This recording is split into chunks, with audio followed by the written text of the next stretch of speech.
오늘은 성육신으로 오신 사랑 이제 5번째 시간이 됩니다. 오늘 주시는 말씀을 통해서 또 새롭게 우리를 인도하시는 그 주님의 은혜가 있기를 바랍니다. 우리가 지난주에 함께 말씀을 나누었을 때는요, 빛과 지식의 여명에 대해서 이야기를 나누었습니다. 성육신 하시는 그 주님이 우리 가운데 임하시면 제일 먼저 부어지는 그런 여러 가지 기능들이 있습니다. 그러니까 성육신의 은혜다라고 이야기했을 때는요, 먼저 그 예수님의 실제가 우리 가운데 부어질 때 주시는 첫 번째 은혜는요, 하나님의 형상을 닮아갑니다. 하나님의 형상을 닮아가요.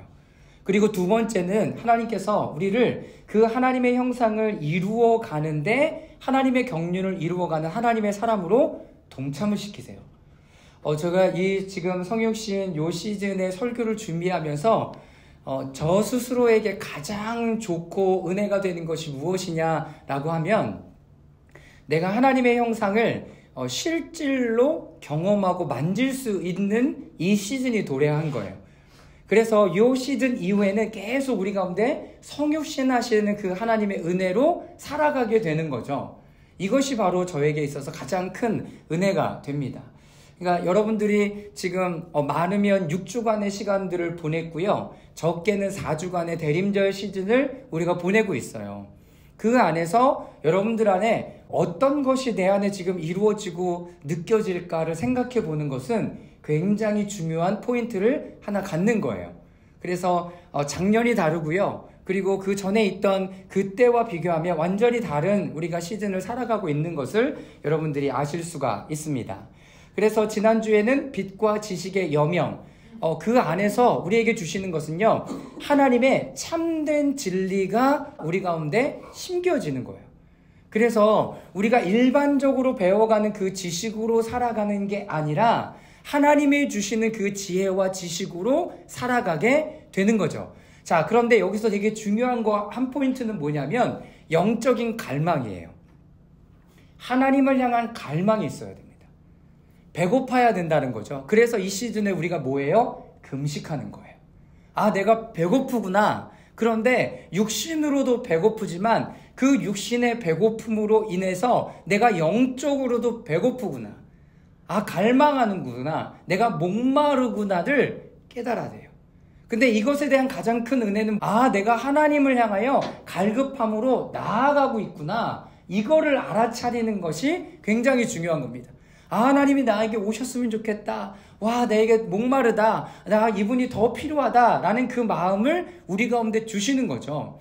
이것이 굉장히 중요한 포인트가 됩니다. 그런데 이 영적인 갈망은요, 우리의 생각 가운데 있었던 성경을 읽고 우리가 성경 공부를 하고 그리고 설교를 통해서 들었던 그 예수 그리스도에 대한 생각이요, 이 영적인 갈망을 통해서 어디로 이어지냐면 우리의 마음으로 이것이 넘어가져요.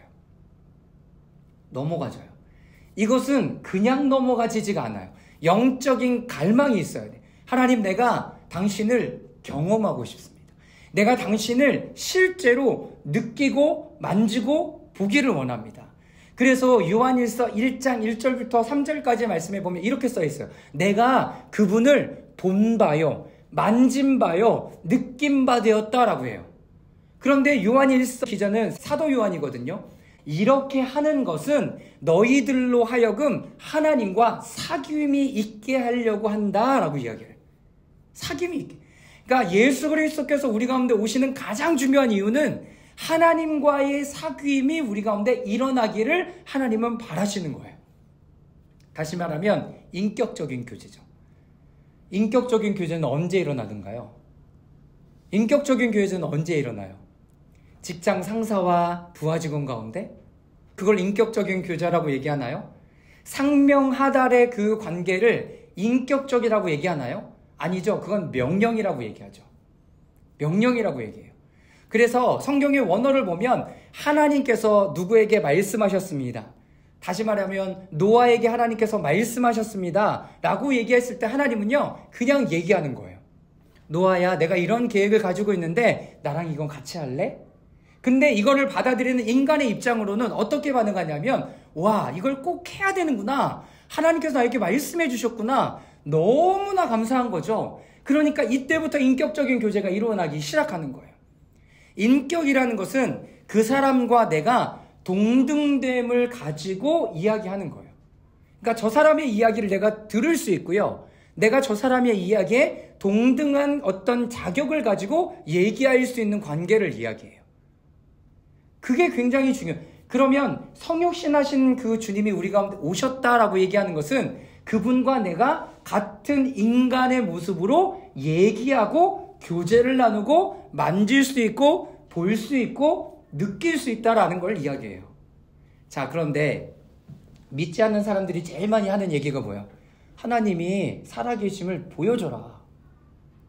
하나님이 여기 있다는 거 보여줘라. 그럼 내가 믿겠다. 이런 얘기 아직도 많이 하시는 분들이 계시죠. 그리고 여러분 주변에 있을지도 몰라요. 내가 하나님이 살아있다는 거 내가 이렇게 보여주면 내가 믿겠다. 그쵸? 그럼 여러분 어떻게 얘기해요? 어떻게 얘기해요? 하나님은 안 보이셔. 보여달라는데 이게 동문서답하는 거죠. 여러분 이 시즌이 지나면 여러분이 이 부분에 대해서 실질로 이야기할 수 있기를 바랍니다. 이게 이번 주 주일날 설교에 나와요. 자, 머리에서 갈망으로 우리의 마음에 하나님의 말씀이 부어지면 실질로 그분을 경험하게 돼요. 그러면 뭐가 일어나냐면 내적인 변화가 일어나요. 그러면서 내가 하나님의 형상으로 바뀌어지기 시작합니다. 그래서 인간이 타락해서 잃어버린 것을 계속 회복해 주시고요. 하나님의 원래 나를 창조했던 모습, 하나님의 형상으로 계속 나를 만들어 가게 되는 거죠. 그래서 가장 중요한 것은 뭐냐면 외적인 변화가 아니라요, 내면적인 변화예요. 내적으로 내가 변화하고 있는가? 이 부분들이 계속 내 안에 점검되어지고 새로워져야 되는 거예요. 그래서 이 내적인 변화가 이루어지면 밖으로는 저절로 이것이 이루어지기 시작합니다. 이것이 왜 이렇다라고 지난주에 얘기했냐면 지금이 마지막 때이기 때문에 이렇다라고는 이야기를 했습니다. 자, 강의안을 보시면 히브리서 10장 24절에서 25절까지 말씀을 우리 다 같이 한번 읽어보도록 하겠습니다. 서로 돌아보아 시작. 서로 돌아보아 사랑과 선행을 격려하며 모이기를 패하는 어떤 사람들의 습관과 같이 하지 말고 오직 권하여 그날이 가까움을 볼수록 더욱 그리하자. 마지막 때가 되면 될수록 우리 그리스도인들은 이 하나님의 본래적인 메시지와 마음 안에 계속 모여지는 시간들을 가져야 돼요. 인터넷이 발달하고 어디에서든지 예배를 드릴 수 있는 컨디션이 되었음에도 불구하고 서로 권면하고 위로하고 격려하면서 이 모임을 계속 같이 하는 이유는 이 마지막 때를 살아갈 때 우리가 그 실제를 서로를 통해서 주고 받을 수 있도록 하기 위함입니다. 자, 그런데 이 마지막 때가 어떻게 일어나고 있는가 보면 앞에서 언급했듯이 땅은 탄식하고 지진이나 이런 것들이 일어나죠. 그 탄식이 증가하여 화산, 지진, 그리고 혁명과 혼란의 형태로 나타나기 시작했으며 이로 인한 결과로 기근과 전염병 등이 나타나고 있습니다. 이거를 너무 실질적으로 우리는 맞닥뜨리고 있죠. 근데 마태복음에 보면 아직 끝이 아니다라고 얘기해요. 우리에게 하나님의 기회를 주시는 많은 사람들이 다시 하나님 앞에 돌아오기를 원하는 것은 바로 로마서 8장 22절에서 23절에 기록되어져 있습니다. 우리 다 같이 읽어보겠습니다. 시작. 피조물이 다 이제까지 함께 탄식하며 함께 고통을 겪고 있는 것을 우리가 아느니라. 그뿐 아니라 또한 우리 곧 성령의 처음 읽은 열매를 받은 우리까지도 속으로 탄식하며 배분을 기다리느니라. 이게 로마서 8장에 있는 거예요. 피조물이 탄식한대요. 어떻게 탄식해요? 지진으로. 피조물이 탄식한대요. 폭풍과 태풍과 이 기후변화로 이런 일들이 일어나는 거예요. 이런 일들이 일어나는 거예요. 우리 가운데. 자, 그런데 여기 앞에 보면 뭘도 일어나냐? 혁명, 혼란 이런 것들로도 또 일어난다라는 거예요. 너무나 실질적이잖아요. 근데 이런 것들이 일어나면서 우리가 다시 한번 캐치해야 되는 하나님의 메시지는 뭐냐면 우리 곧 성령의 처음 읽은 열매를 받는 우리까지도 속으로 탄식하며 양자될 것 곧 우리 몸에 뭘 기다린다? 속량을 기다리느니라. 여러분, 속량이 뭐예요? 속량. 네? 자, 속죄와 속량이 달라요. 속죄는 구약에 있었던 거예요. 자, 근데 속량이라는 단어가 어디에 쓰여졌어요? 로마서에 쓰여져 있어요. 로마서에 쓰여진 이 속량은 예수 그리스도와 연결되어 있어요. 속죄도 마찬가지로 예수 그리스도와 연결되어져 있죠. 자, 근데 이 속죄라고 사용될 때 이 속자는 속하다, 이게 무슨 말이에요? 속하다는 뜻은요, 바꾸다는 거예요. 바꾸다. 그러니까 뭘 바꾸냐면, 속죄라는 것은 내 죄를 뭐와 바꾸는 거예요. 뭐와 바꿔요? 재물과 바꿔서 내 죄가 잠시 덮어지는 컨디션을 속죄다라고 얘기해요. 근데 이 죄는 여전히 내 안에 있어. 덮어졌을 뿐이야. 그리고 너 괜찮아졌어 라고 얘기해요. 그러면 구약에 있어서의 제사와 예배의 핵심은 뭐예요? 내 죄에 대한 어떤 부분들을 해결하는 거잖아요. 근데 이게 해결이 안 돼요. 그래서 깨달을 때마다 어디로 가요? 성전에 가서 예배나 제사를 드려요. 근데 그냥 가요? 어떻게 가요? 반드시 제물이 있어야 돼요. 반드시 제물이 있어야 속죄가 이루어져요. 돈이 좀 있는 사람들은 황소를 가져가기도 하고, 더 돈이 없는 사람은 양을 가져가기도 하고, 정말 돈이 없는 사람은 참새 새끼, 비둘기 가져가기도 해요. 더 돈이 없는 사람은 밀가루도 괜찮아요. 하나님이 너 황소 가져와야 돼? 아예 그걸 찝은 게 아니라 모든 사람들이 그 사건을 통해서 죄로부터 자유케 되기를 원하시는 거예요. 그래서 반드시 뭐가 필요해요? 제물이 필요해요. 제물이 필요해요. 근데 또 한 가지 뭐가 필요하냐면 사람의 양심이 작동해야 돼요. 죄를 지어도 나 안 할래. 입 싹 씻으면 모르는 거야. 그러니까 그 죄는 어디에 있는 거예요? 여전히 내 안에 머물러져 있는 거예요. 내가 깨달아졌다라는 것은 내 양심이 작동한 거예요. 그 작동한 것 가운데 하나님 앞에 내가 이것 가운데 하나님 앞에 제사해야 돼. 그리고 예물을 가져서 하나님 앞에 드리고 제사장을 통해서 사죄 선언을 받으면 그 죄가 덮어져요. 근데 예수 그리스도를 통해서 이루어지는 속량은 뭐냐면 속할 속자는 똑같아요. 제물을 드리는 것 똑같아요. 근데 속량이래요. 이 양자는 무슨 양자라면 좋을 양자예요. 다시 말해서 예수 그리스도가 제물이 되심으로 말미암아 내가 좋은 사람이 됐어요. 성경의 표현으로 의하면 의인이 된 거예요. 의인이. 그래서 구약에는 내가 죄를 범할 때마다 가거나 1년에 대속죄를 통해서 내 모든 죄를 사하는 시간들을 가져요. 근데 너무나 안타까운 건 매년 이건 도래해. 그죠? 그런데 예수 그리스도를 통해서 속량이 이루어지면 이 모든 것이 단번에 다 해결되는 거예요. 자, 로마서 8장 22절에서 23절까지 탄식하며 고통하는 것들이 뭐에 대해서 사모하고 있냐면 속죄될 것을 사모한대요. 아니에요. 속량할 것을 기다린대요. 나를 완전히 어떻게 주기를 원하냐면 해결해 주기를 원하는 거예요. 무슨 말씀인지 아시겠죠? 구약에는 속죄야. 잠깐 덮어줄 뿐이야. 속량은 완전히 이 부분들이 어떻게 되기를 원해요? 해결되기를 원하는 거예요. 그래서 예수 그리스도를 믿는 사람들에게 뭐라고 얘기해요? 의인이라고 하나님께서 어떻게 해줘요? 선언해줘요. 아브라함을 하나님께서 의인이라고 얘기해. 히브리서에 그렇게 되어 있어요. 아브라함이 하나님을 믿으니 하나님께서 그를 의로 여기셨더라. 하나님이 너 의인이야? 대근아 너 의인이야? 선언해줬는데 아브라함이 어떻게 하던가요? 아브라함 어떻게 해요? 다른 나라 갔을 때 너 옆에 있는 여자 되게 이쁘다. 왕이 그러니까 저희 누이예요. 데려가세요. 여러분 이게 의인의 모습이었어요.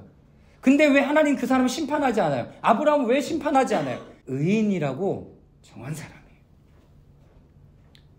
여러분 이거를 잊지 마셔야 돼요. 하나님께서 여러분들을 속량해 주신 거예요. 속죄로 잠깐 덮어준 게 아니라 여러분들을 의인이라고 아예 칭해 주신 거예요. 여러분 이걸 믿으시기를 바랍니다. 우리가 그래서 지난주에도 얘기했지만 교회 다니는 이유가 뭐예요? 나 이미 구원받았어요. 이제는 하나님의 형상과 모양으로 계속 변하여져 가고 새로워져 가기를 사모하는 마음으로 함께 공동체 안에서 함께 말씀을 보고 기도하고 나누는 시간들을 갖는 거예요. 여러분 이해가 되십니까? 굉장히 큰 거죠. 자, 교회에서 이것들을 교회에서 가르치도록 하나님으로부터 사명과 위임을 받은 사도 바울은 그의 글을 통해서 우리가 이 중요한 사안을 깨닫고 이해할 수 있도록 도와줍니다. 에베소서 3장 2절 말씀에는 하나님께서 여러분을 위하여 일하도록 나에게 이 직분을 은사로 주셨습니다. 가르치는 은사를 사도 바울에게 주셨어요. 그래서요, 사도 바울이요, 가서 복음을 전하는 곳곳마다 적게는 며칠? 2박 3일. 딱 3일. 길게는 3년. 계속 하나님의 복음에 대해서 이야기를 해요. 왜? 사람들이 계속 헷갈려해. 내가 예수 그리스도를 믿었는데 여전히 내 안에 죄가 있으니까 어떻게 해야 될지를 모르는 거야. 그러니까 의인이다. 하나님이 너를 그렇게 정하여 주셨다. 그리고 너는 새로운 피조물이다. 계속 얘기를 해주는 거예요. 그러면서 뭐라고 얘기합니까? 너희들이 아직은 고기를 먹을 때가 안 됐다. 그래서 내가 젖을 먹이는 것처럼 여전히 너희들을 위해서 이렇게 하고 있다. 해산하는 수고를 갖고 있다. 하고 있다라고 얘기하는 거예요. 사도 바울이 이 수고를 아끼지 않았어요.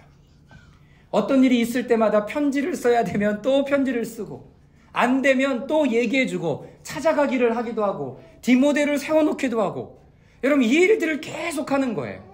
하나님께서 우리를 어떻게 하시는 거예요? 속량하셨다라는 것들을 알게 하시기 위해서. 자, 고린도전서 15장 22절에서 26절까지 말씀을 읽어보도록 하겠습니다. 시작. 아담 안에서 모든 사람이 죽은 것 같이 그리스도 안에서 모든 사람이 이 삶을 얻으리라. 그러나 각각 자기 차례대로 되리니 먼저는 첫 열매인 그리스도께 속한 자요, 그 후에는 마지막 그가 모든 통치와 모든 권세와 능력을 멸시하고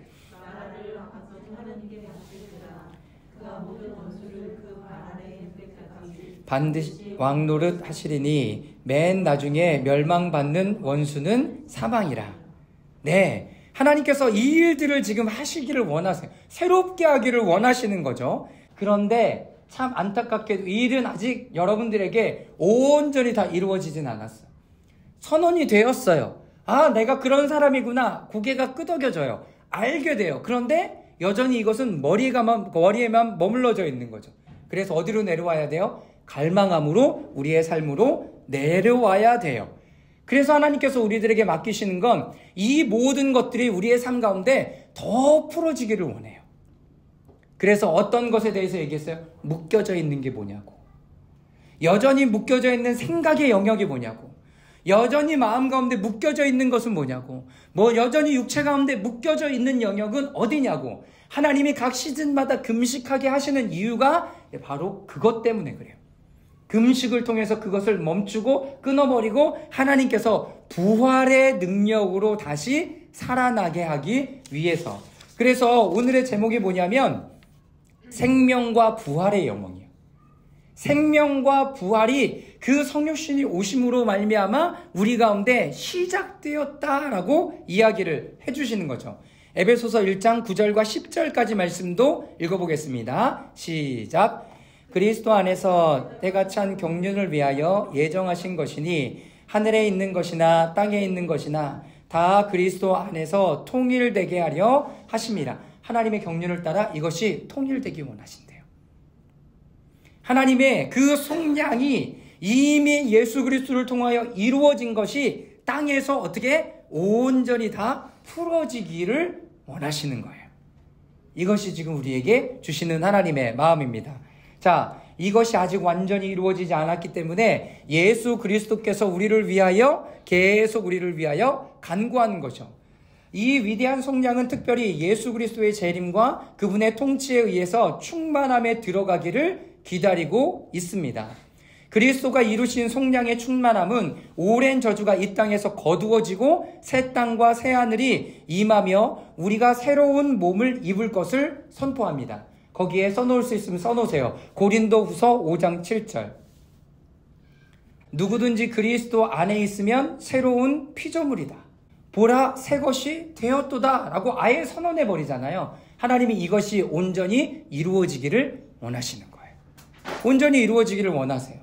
그래서 성경에 이런 부분들이 곳곳에 사용하고 있죠. 첫째, 성령의 충만함을 드러내고 선포할 우리의 책임. 그러면 우리는 이것을 알았어요. 마음에 오고 이것들을 경험했다면 우리 안에 이 부분들을 어떻게 하기를 원하시는가 나누기를 원하세요.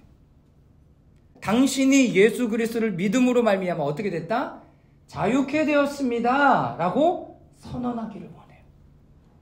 우리가 하나님의 그 대사로 이 일들을 감당하기를 원하시는 거죠. 왜냐하면 이 일들이요, 예수님의 초림과 재림과 너무나 비슷하게 연결되어져 있어요. 누가복음 2장 38절 말씀을 다 같이 한번 읽어보겠습니다. 마침 이때에, 시작. 마침 이때에 안나가 나와서 하나님께 감사하고 예루살렘의 속량을 바라는 모든 사람에게 그에게 대하여 말하니라. 안나라는 사람, 안나, 킹제임스 버전에 보면 예루살렘에서 속량을 바라는 사람들이 있었을 때 어떻게? 초림을 통해서 이 일들이 이루어졌어요. 그럼 예수님의 재림 때도 이렇게 사모하고 기다리는 사람을 통해서 그 일들이 이루어지겠죠. 다시 말하면 속량의 풍성함, 내 안에 묶이고 자유케 되지 못한 것이 아니라 계속 자유케 되어지는 그 사건을 기다리는 사람. 위의 규절을 보면 구약의 신실한 사람들은 메시아가 오실 것과 그분의 속량을 위해 오실 구속자를 이해하고 있었음을 알 수 있습니다. 예수 그리스도가 오실 것을 알고 있는 거예요. 아, 오시겠구나. 우리도 마찬가지죠. 예수님이 재림할 거를 알고 있잖아요. 근데 이 부분들을 어떻게 우리의 삶 가운데 풀어놓을 거냐는 거예요. 아, 그냥 기다리고 있으면 되겠지가 아닌 거죠. 그러면 이 부분들이 곳곳에 풀어질 때 하나님의 나라가 이 땅 가운데 온전히 임하시겠죠. 여호와의 말씀이니라. 구속자가 시온에 임하며 야곱의 자손 가운데서 죄가를 떠나는 자에게 임하리라. 사랑하는 여러분, 지금은 마지막 때를 향하여 가고 있고 우리가 하나님 앞에 기도하면서 이런 마음을 품으면서 나아가요.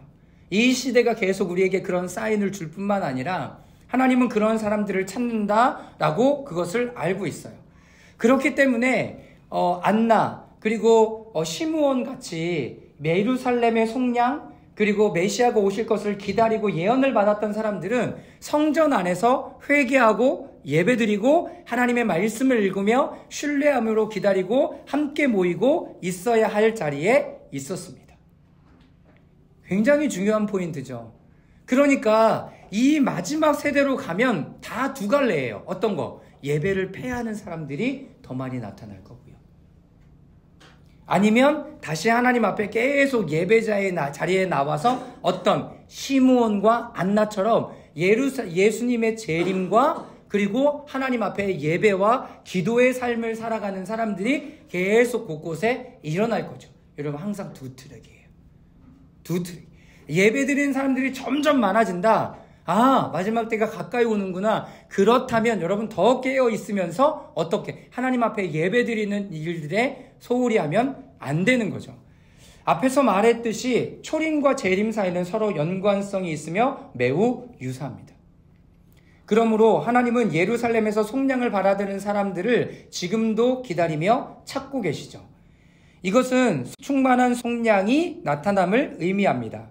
이것은 새로운 영적 예루살렘인 그리스도의 교회, 즉 온 땅에 있는 그리스도의 몸된 교회를 의미하고요. 또 속량이 나타나기 합당한 상태가 되는 것, 즉 사람들이 이전 세대에 행했던 것과 같이 예배하고 회개하며 기다리는 것을 이야기합니다. 우리 마음에도 여전히 속량되어져야 될 부분들이 많죠. 속죄로 그냥 한번 덮어버리는 게 아니라 속량되어져야 될 부분들이 많아요. 자, 우리가 어떻게 나아가요? 하나님께서 이런 영역들을 차지하면서 나아가기를 원해요. 자, 그러면 우리는 이 땅에 이런 부분들을 향하여 나아갈 때 어떻게 나아가야 되는가? 자, 실제적인 방법이에요. 근데 그 실제적인 방법의 모델이 되는 사람이 누구냐면 안나에 대한 이야기입니다. 누가복음 2장 37절 말씀에 보면 주야로 금식하며 기도함으로 섬기더니. 그래서 예루살렘의 속량을 바라는 자들의 모임, 그리고 그 안에 성전에 있었던 사람들은 계속 그 안에서 그 시간들을 보내고 있었죠. 밤낮으로 예배드리고 금식하며 기도하는 예배자들. 이러한 이유로 초대교회에서는 이 절기 중에서 철야하고 금식하고 또 아침 저녁으로 기도하는 것들이 굉장히 중요한 모임으로 여겨졌습니다. 그러니까 우리는 지금 철야하지 않고 금요일날 기도 모임 하고 있잖아요. 이것들을 우리가 사면서 구별하면서 나아가는 거예요. 여러분, 예전에 제가 초등학교 다니고 중고등학교 다닐 때 뭐 있었는 줄 아세요? 예수님 태어나시기 전날 밤에 12월 24일 뭐 했어요? 네? 밤샜어요. 그리고 새벽에 어디 갔어요? 새벽송 했어요. 근데 지금 하는데 거의 없어요. 근데 그게 이 전통 안에 있었던 거더라고요. 이 전통 안에 있었던 거더라고요. 새벽에 밤새도록 시간을 보내고 찬양하면서 말씀 보면서 시간을 보내고 새벽에 새벽성을 도는 거예요. 예수님이 오셨음을 기다리는 거. 우리가 지금 이 시대에 이 부분들이 다시 회복될 수 있을까요? 아파트 앞에 가서 우리가 노래 부르면 경비 아저씨가 우리를 쫓아내지는 않을까. 단독주택이 있는 데 가도 참 어려운 일이겠죠. 여러분, 근데 이렇게 시간들을 보냈다라는 거예요. 이게 전통적으로 흘러왔던 얘기인데 이제 단절돼 버린 이야기예요. 내년에는 꼭 해봤으면 좋겠습니다. 네, 지금 우리 이 시대는 이에 대한 이해가 결여되거나 제한되어 있습니다. 속량의 충만함이 풀어지고 하나님의 구원의 목적을 완성시키기 위해 이런 것이 회복되어져야 합니다. 우리는 몇 가지 하고 있죠. 금식하는 거 하고 있고요. 또 아침에 그리고 저녁에 말씀을 보면서 예배하는 일들을 하고 있고, 또 이런 부분들이 또 하나님 앞에 회복되어질 때 깨어있는 시간들을 우리가 갖게 되는 거예요. 자, 여기 또 한 가지는 뭐냐면 안나가 그런 삶을 살았을 때 어떤 삶을 살았을까 하는 거예요. 여기 말씀에 보면 누가복음 2장 36절에서 37절까지 말씀에 보면 그가 결혼한 후 7해 동안 남편과 살다가 과부가 되고 84세가 되었더라. 마리아가 12, 13세에 결혼했다라고 치면 안나도 그쯤 결혼했을 거예요. 그러면 7해를 살았으면 20살이 되면서부터 어디로? 성전에서 들어서 기도하는 삶을 살았어요. 몇 세까지요? 84세가 되었대요. 그럼 몇 년 산 거예요? 성전에서? 64년. 이게 이제 고난의 삶인 거예요. 그러면 안나가 성전 안에서 그런 삶을 살고 왔다 갔다 할 때 안나를 사람들이 뭐라고 손가락질하면서 살았을까요? 근데 안나는 그 삶을 받아들인 거죠. 그러면 내가 남편을 또 얻어야 되나? 그런 삶이 아니라 내가 나머지 삶들을 하나님 앞에 예수 그리스도를 기다리며 메시아를 기다리는 삶으로 내가 하나님 앞에 드려야 되겠다. 시므온은 또 어떤 사람이었어요? 동일하게 하나님의 예언을 받은 사람이었어요. 그러니까 죽을 수도 없어. 하나님의 그것을 보는 거죠. 그러니까 제일 먼저 그 영화의 이야기를 하면 제일 먼저 아기를 받는 사람이 시므온이에요. 시므온. 그러면서 너무 감격스러워하는 거죠. 너무 감격스러워요.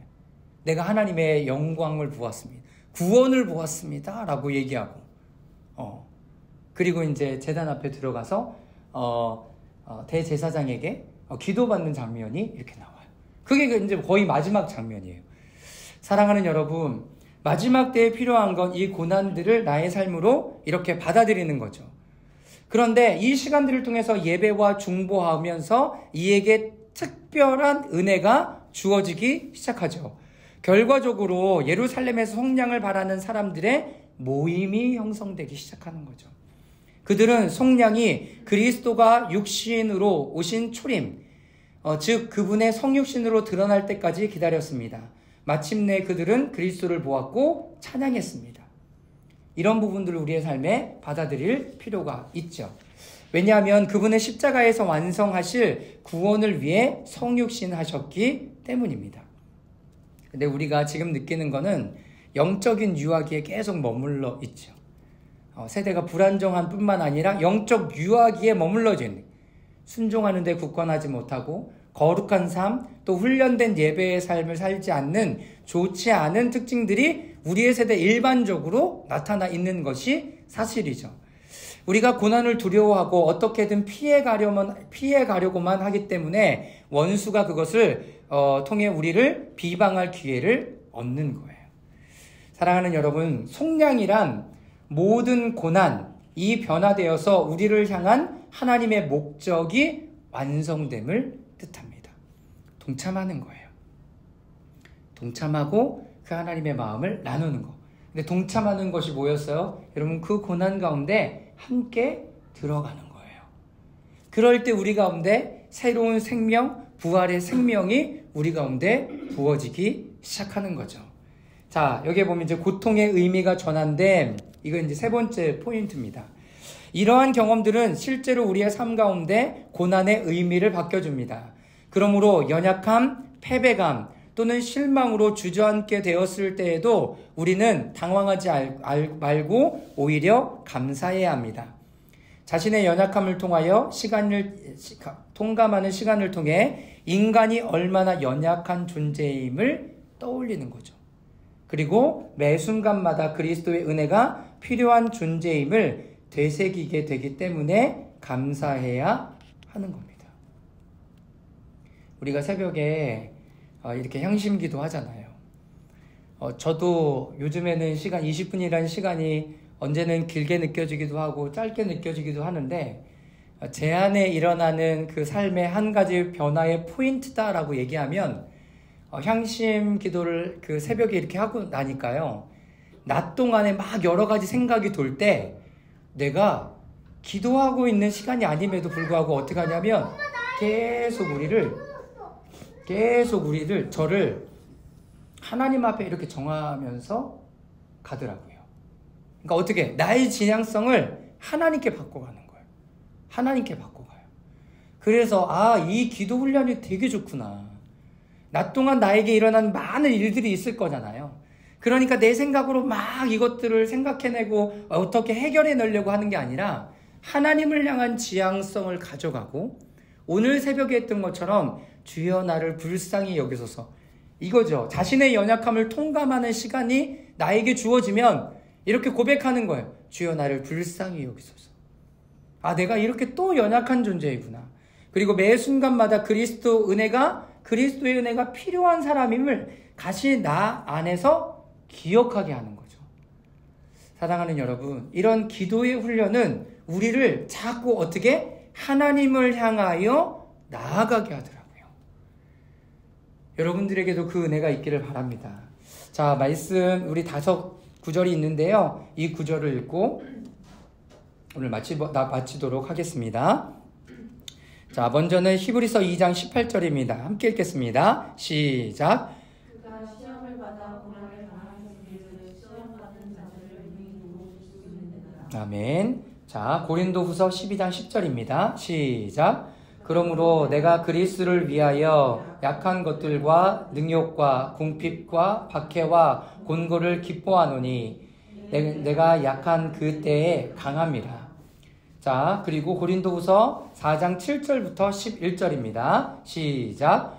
우리가 이 보배를 질그릇에 가졌으니 이는 심히 큰 능력은 하나님께 있고 우리에게 있지 아니함을 알게 하려 함이니라.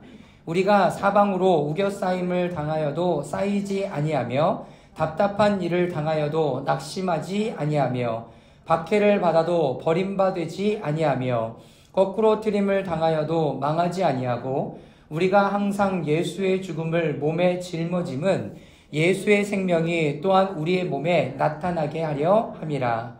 우리가 살아있는 자가 항상 예수를 위하여 죽음에 넘겨짐은 예수의 생명이 또한 우리의 죽을 육체에 나타나게 하려 함이라.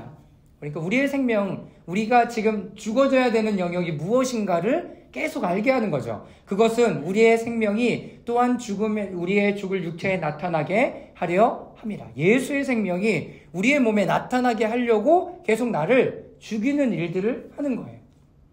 근데 이 죽임이 나의 어떠함이 아니라 내가 예수 그리스도와 함께 십자가에 달려 죽었던 그 영역들에 대한 이야기를 하는 거죠. 자, 고린도후서 1장 9절에서 10절입니다. 시작.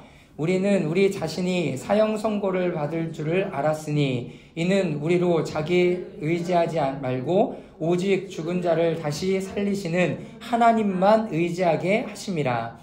이가 이같이 큰 사망에서 우리를 건지셨고 또 건지실 것이며 이후에도 건지시기를 그에게 받아노라. 아멘. 우리 로마서 8장 36절 37절입니다. 시작. 기록된 바 우리가 종일 주를 위하여 죽임을 당하게 되며 도살 여김을 받았나이다 함과 같으니라.